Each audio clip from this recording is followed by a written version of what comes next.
Are you in a learning organization, or does your organization do things that way because that's the way it's always been done? To put this in perspective, I want to introduce you to a concept called loop learning. Hi, Dave Maddox once again with Leadership, Luck, and Life. So overall, there are single, double, and triple loop learning. Single loop means that there is a problem or a rule violation, and you just correct it. You don't look any deeper into the cause. Double loop means to fix the cause of the mistake.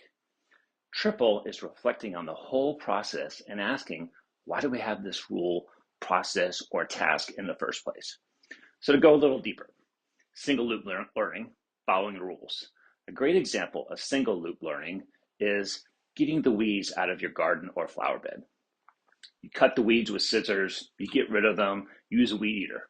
Weeds are gone. Eventually they grow back though, which is the biggest problem with single loop learning.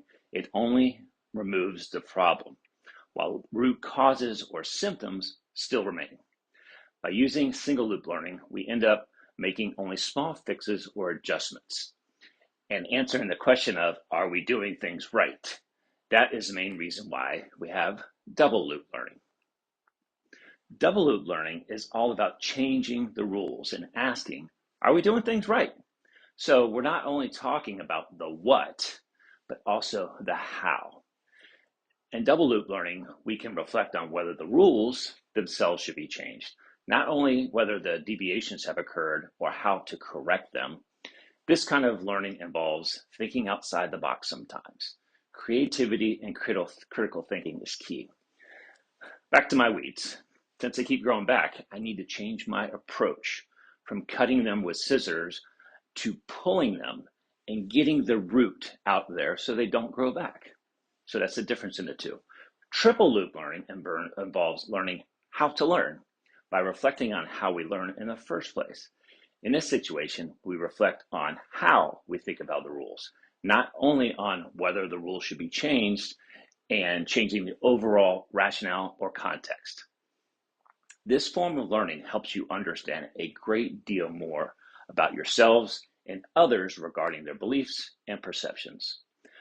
Why am I worried about the weeds in the first place? It's fine for them to grow in the asphalt or on the other side of the fence, but not in my flower bed? Why? Now that we're all a little bit more familiar with the types of loop learning, I go back to my opening question. Are you in a learning organization, or does your organization do things that way because that's the way it has always been done?